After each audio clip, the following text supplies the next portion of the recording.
आएगा जय हनुमान।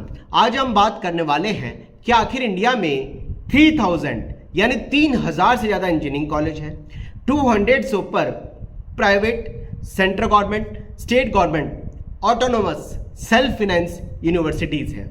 इतने सारे इंजीनियरिंग कॉलेज में से अगर कॉलेज को जाना हो, हालांकि हमारी रैंक के हिसाब से जेईई मेन, जे एडवांस में जो भी हमारी पर्टिकुलर रैंक आएगी, इस रैंक के हिसाब से हमें इंजीनियरिंग कॉलेज में एडमिशन मिलता है। लेकिन अगर इंजीनियरिंग कॉलेज को चूज करते समय किन किन पैरामीटर्स का या किन किन बातों का और किन किन की पॉइंट्स का ध्यान रखना है, बात कर लेते हैं। सबसे पहले तो ये देखा जाता है कि कोई भी engineering college affiliated, approved, recognised है या नहीं, चाहे वो यूजीसी से हो, 1956 यूजीसी का एक्ट हो, या फिर वो एआईसीटीई से अप्रूव्ड हो, वो कॉलेज अप्रूव्ड, एग्रीगेटेड, एफिलेटेड और रिकॉग्नाइज होना ही चाहिए। हालांकि सुप्रीम कोर्ट का एक ऑर्डर आया है कुछ साल पहले, उनका ये कहना है कि कोई भी यूनिवर्सिटी अपने सामने डीम्ड यूनिवर्सिटी ना लिख करके डीम्ड टू बी यूनिवर्सिटी लिखेगी, क्योंकि हर 2-3 साल के अंदर या फिर हर साल के अंदर कॉलेज का रिकॉग्नाइजेशन लेवल के हिसाब से, एफिलिएशन के हिसाब से सारे पैरामीटर को चेक किया जाता है कि ये पैरामीटर एफिलिएशन और अप्रूव्ड होने के हिसाब से पूरी करते हैं या नहीं। इसलिए हर यूनिवर्सिटी 1956 एक्ट के तहत डीम्ड टू बी यूनिवर्सिटी लिखती है। दूसरा इंपॉर्टेंट पॉइंट है लोकेलिटी स्कूल की, लोकेलिटी कॉलेज की, उस कॉलेज की लोकेलिटी कैसी है। हालांकि मैं कई बार बच्चों को कहता हूं यार लोकेशन के कारण कभी भी ऐसे कॉलेज को चूज मत करिए कि दूर है, बहुत ज़्यादा दूर पड़ेगा, कैसे जाएंगे कैसे नहीं जाएंगे। लोकेशन यूं मैटर नहीं रखती, लेकिन लोकेलिटी ऐसे मैटर रखती है कि अगर मेट्रो सिटी में लोकेलिटी होगी या मेट्रो लोकेलिटी होगी तो उस कॉलेज के एक्सपोजर के साथ में प्लेसमेंट पे थोड़ा बहुत फर्क पड़ सकता है, इसलिए वो भी जरूर देखिए। तीसरा इंपॉर्टेंट पॉइंट है फीस स्ट्रक्चर। फीस स्ट्रक्चर देखना बहुत ज़्यादा ज़रूरी होता है।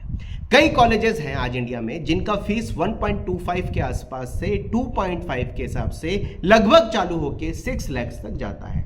आईआईटीज की mostly fees 3.20 per annum lodging boarding count करके, एनआईटी की टोटल फीस 1.5 के आसपास पर एनम है लॉजिंग बोर्डिंग काउंट करके। लेकिन इंडिया में जितने भी प्राइवेट कॉलेज हैं इनका 2 लाख से चालू होकर 6 लाख तक फीस जाता है और लॉजिंग बोर्डिंग काउंट करके किसी किसी कॉलेज का 1 लाख अलग चला जाता है। इसलिए फी स्ट्रक्चर जरूर देखना चाहिए, क्योंकि आरओआर कॉलेज का जरूर देखें कि वो हमें कितना रिवर्ट कर रहा है। आखिर उस कॉलेज का आरओआर जो है, रिटर्न ऑफ इन्वेस्टमेंट जिसको हम बोलते हैं, ये आरओआई कितना है। अगर आरओआई जो आरओआई बोल दीजिए, आरओई बोल दीजिए, रिटर्न ऑफ इन्वेस्टमेंट आखिर कॉलेज का कितना है, वो देखना बहुत ज्यादा जरूरी है। क्योंकि हम कॉलेज में अगर फीस पे कर रहे हैं और 4 साल पढ़ना है, 4 साल की फीस पे कर रहे हैं, तो एक्चुअली कॉलेज हमें क्या दे रहा है, रिटर्न कितना कर रहा है, क्या प्लेसमेंट सीन है, कैसे स्टैंडर्ड रहेगा, 4 साल बाद हम कहाँ होंगे, ये आरओआई देखना बहुत ज़्यादा ज़रूरी है।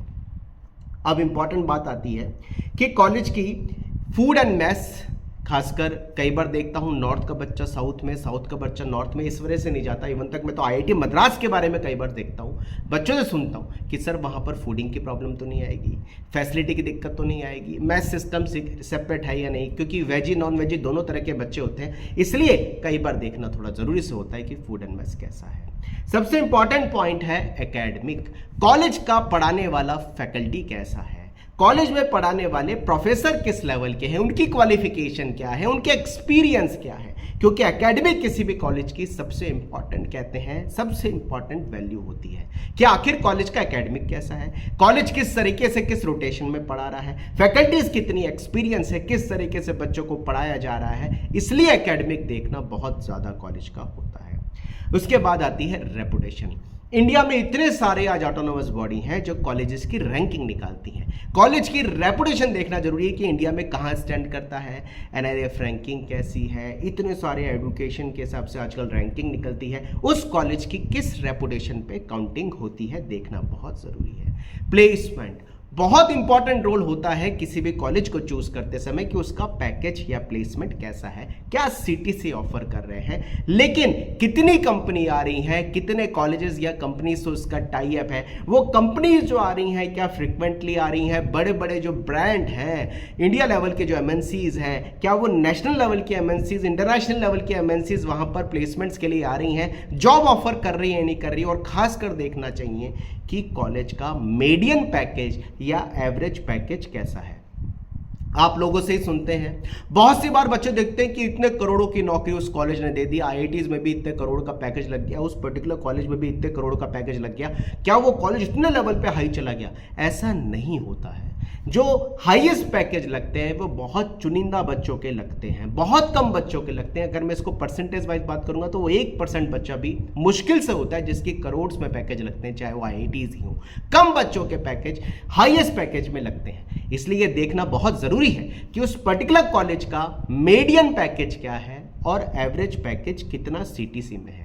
साथ साथ इंटरनेशनल कंपनीज कैसी प्लेसमेंट्स के लिए लेके जा रही हैं, किन किन सेक्टर्स में प्लेसमेंट्स हो रहा है, डाइवर्सिटीफाई या डाइवर्सिटी के हिसाब से प्लेसमेंट है या नहीं, एक ही फील्ड के अंदर प्लेसमेंट्स तो नहीं हो रहा, कंसल्टेंसी है, फिनेंस है, आगे आगे आईटी है, एआई आ गया है, इतने सारे फील्ड्स ओपन होते जा रहे हैं। टीचिंग एंड एजुकेशन में बच्चे जा रहे हैं, एनालिटिकल में बच्चे जा रहे हैं, एनालाइजेशन में बच्चे जा रहे हैं, डेटा एनालिस्ट है, बिजनेस एनालिस्ट है, कंसल्टेंसी खासकर बहुत बड़ा फील्ड है, फिनेंस बहुत बड़ा फील्ड आ चुका है, आईटी बहुत बड़ा फील्ड सेपरेट आ चुका है। ये सारे फील्ड में प्लेसमेंट वेरियस हो रहे हैं नहीं हो रहे, ये देखना बहुत ज्यादा जरूरी है। और साथ साथ देखना जरूरी है कि वो सीटीसी के हिसाब से जो कंपनीज लेके जा रही हैं वो किस स्टैंडर्ड की कंपनीज हैं, उनका उस पर्टिकुलर कॉलेज में आना जाना कितना फ्रिक्वेंटली ईयर के हिसाब से है, कैसे टाई अप है, ये देखना बहुत ज्यादा जरूरी है।